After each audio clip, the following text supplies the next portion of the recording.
Bien, ahora estamos con Fernando Tuesta, politólogo, ex jefe de la OMPE, además uno de los grandes promotores de la reforma política en nuestro país, esta reforma que no se llegó a implementar y que más bien está siendo revertida, con quien hablaremos, por supuesto, de la situación política que atraviesa el Perú. Fernando, ¿qué tal? ¿Cómo estás? Bienvenido. ¿Qué tal, Raúl? Gracias por la invitación. Bueno, hablaba de reforma política porque en estos momentos en los que la economía está mostrando, digamos, estos retrocesos, estos 4 meses consecutivos de decrecimiento, se dice que uno de los problemas que atraviesa nuestro país es justamente el problema de la falta de predictibilidad, de confianza, de institucionalidad y que hacen falta una serie de reformas estructurales como la reforma política. Ahora, ¿existe la voluntad? Tú que promoviste una reforma política y has visto cómo el Congreso ha hecho todo lo posible por desmenuzarla, de emprender algo tan necesario como eso, de establecer unas reglas de juego racionales para el momento que vive nuestro país? No, ninguna, Raúl. Cada vez más los congresos, y en este en particular, lo que han hecho es, por el contrario, dar pasos atrás, medidas contrarreformistas. No hay un interés. Sabemos que es un congreso que trabaja por la supervivencia y sacar todo provecho hasta el 28 de julio de 2026. Y si pudieran quedarse de alguna manera, allí sí modificarían todo lo que pueden. No existe voluntad política, pero no solamente eso, Raúl, sino que esto se combina con una tremenda ausencia de experiencia de la mayoría de parlamentarios, a lo que se le agrega lastimosamente un bajo nivel de formación, ya no digo académica, educativa, sino política. Y por lo tanto, cuando discutes los temas de reforma, tú te das cuenta que ni siquiera han leído la ley. Ahora, Entonces, yo quisiera que nos detuviéramos en ese dato que a mí me parece muy importante antes de continuar con tu desarrollo lógico. 35 por partidos 25 en eh, este momento, ¿no? que llegaran a 35 probablemente para las próximas elecciones como lo prevés tú, ¿representan a 35 ideologías distintas? No, no, en lo absoluto. Acá todos quieren ser cabeza de ratón. En realidad, cada Sí. uno quiere tener el partido propio. Con la O por lo que, modificación, es decir, es una agencia de empleo, básicamente, ¿no? totalmente, ¿no? Mira, la idea era que la inscripción de los partidos se sincere, de tal manera que se eliminó esta recojo de firmas de adherentes que llegó a exigir en el Perú 750.000, que en realidad nadie conseguía, pero sí lo que te tenías era un mercado negro Sí. de firmas, que es corrupción. Entonces eso se eliminó y se circunscribió a conseguir militantes, que es lo mínimo que te puede tener un partido. Si no hay militantes no hay nada. Bueno, ahora se requiere alrededor de 25.000, que a mí me parece mucho. Nosotros propusimos la mitad, pero bueno, ahí está. Pero muchas de estas agrupaciones que se están inscribiendo no tienen fuerza organizativa y probablemente fuerza electoral. Entonces la PASO era un filtro, porque decía, si es que no superas el 1.5%, ya no sigues en competencia.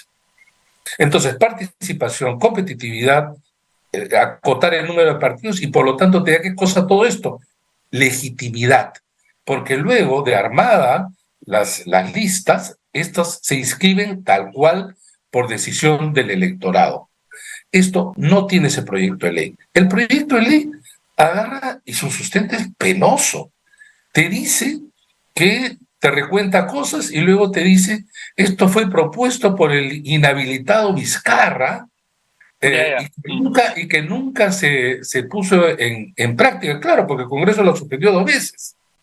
Y Sí. luego te dice lo peor de todo, no solamente se regresa al 2003, donde el partido elige las PASO, o solo más los militantes, o solo por delegados. Bueno, en 2021 y 2022 casi todos los partidos eligieron por delegados, que es la concentración de las decisiones de parte de las cúpulas. Con esto matan las PASO y estaremos retrocediendo evidentemente a 2003, donde los partidos, no había partido en donde sus propios militantes no cuestionaban la forma como se organizaba, ¿no? Sí. Y bueno, esto va a ser terrible porque se van a hacer selección de candidatos, van a participar los organismos electorales, pero en el fondo va a ser un formalismo, ¿no? Y con esto se O sea, quiebra. un gasto de dinero, ¿no? Que no Y acá tendrá viene ningún el tipo de tema. efecto. Acá viene el tema. Se decía que para las PASO es para seleccionar candidatos a la presidencia de la República, Congreso, gobernador y alcalde. Los concejales y consejeros, que son miles, eso ya depende del partido que vea cómo lo organiza, por un sentido de realidad. Ahora dice que sean todos, con lo cual va a ser costoso, y va a ser costoso también porque cada partido dice que toma el diseño que quiere. Eso es organizativamente complejo, eso trae montones de problemas y te va a costar mucho más caro. Tú sabes que el costo eh, eh, voto por persona cuando participan todo el país es de X, pero esta vez que es voto por persona supuestamente miembro del partido que ocurrió en 2021 2022, era como 15 veces más. 15 veces más. Entonces tú tenías los locales de votación, Raúl, había más gente del jurado, la OPE, Transparencia, etcétera, que miembros, porque votaban solo el 8%. Que estos congresistas le digan a los miembros de su partido, ¿ustedes están contentos cómo se ha hecho la selección de candidatos en nuestro partido? Te aseguro que si hubiera una encuesta, todos dirían que no. Todos dirían que Claro. no. Pero bueno, ese es el Congreso. Ese es el Congreso, efectivamente. Ahora, esto es algo que no debería ocurrir. Quisiera además volver a este argumento del vizcarrismo, digamos, básicamente la discusión política en nuestro país se ha reducido a esos dos argumentos, ¿no? O sea, que es porque se apoya al lagarto, digamos, Sí. o porque es caviar, ¿no? Estos dos argumentos estúpidos que nos están llevando a la crisis a la que nos está llevando la actual situación, tanto económica como política como institucional. ¿Hay algo que se puede hacer contra eso, digamos, para imponer un poco de inteligencia en el debate? Bueno, esto que es lo menos que hay ahora en el debate, efectivamente ha llevado a una simplificación extrema. En los considerandos se señala que, claro, él dice a cada rato, el inhabilitado Martín Vizcarra nombra una comisión, ciertamente nos nombró. Lo que no dicen ellos y lo que sí hicimos nosotros era que inmediatamente se designó la comisión, nos reunimos con todas y absolutamente todas las bancadas del Congreso. Cuando entregamos el informe, nadie dijo nada. No hubo ninguna oposición, ni siquiera a las PASO, porque el Congreso no tenía una propuesta, ni siquiera los partidos, de reforma política que tenía que ver con organizaciones políticas. Y aclaro, el expresidente Martín Vizcarra, tampoco. Si Ajá. el Congreso nos hubiera pedido a nosotros un informe, le hubiéramos entregado ¿no? Que se basaba, para empezar, en un diagnóstico, cosa que no hace ninguno de los proyectos de ley. Los proyectos de ley suelen partir de la ley para modificar la ley. Nosotros partíamos de un diagnóstico de la realidad, porque además muchos de nosotros, bueno, todos somos académicos, hemos trabajado y estudiado, sobre todo organizaciones políticas, y coincidíamos en que acá tenía que haber una gran modificación. Entregar, digamos, a la ciudadanía su intervención en la selección de candidatos allí donde los partidos son altamente débiles, pero que con eso lo que hacías era incrementar su capacidad movilizadora y los partidos podían generar también a través de esos mejores posibilidades. Y lo peor, Raúl, es que si tú ves racionalmente el tema, es que a los partidos que están en el Congreso les convendría la PASO. Y les Ajá. convendría que son 10 partidos que están en el Congreso y si mantienen las PASO, se van a deshacer de muchos cascarones que entran Se en reduce exacto, se se reduce. reduce la competencia. Y en el buen sentido, muchos cascarones, ¿no? Entonces dicen, es que puede salir, dice un Pedro Castillo, pero Pedro Castillo salió porque hay un Perú libre. Sí, Y un Perú libre, sin Castillo yo hubiera desaparecido. sí. Yo hubiera desaparecido, ¿no? Entonces, racionalmente no tienen, digamos, esa mirada como para entender que un partido medianamente organizado no tendría por qué temer a las PASO. Mm. Por el Ahora, contrario, deberían alentarla. Fernando, nos quedan pocos minutos. Yo quería hacer un pequeño recuento de las reformas que convendría o que podríamos debatir dentro de este proceso de reconstrucción de la política, de la forma en que se organiza la política en nuestro país. ¿Reelección parlamentaria? Nosotros sí, nosotros hemos considerado que sí, bicameralidad también. Entiendo ¿Bicameralidad?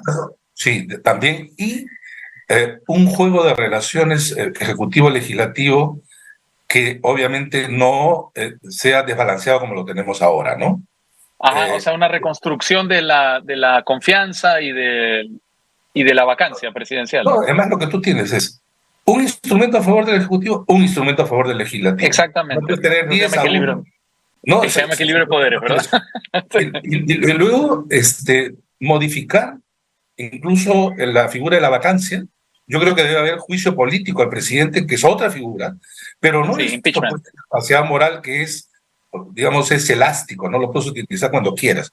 Y no se dan Sí, cuenta los congresistas que mañana ellos pueden estar en el gobierno, ¿no? Esa sí. es la cortoplacista Y el juicio lamentable. político tiene reglas, procesos, procedimientos, plazos, que es Así es, algo fundamental para la predictibilidad.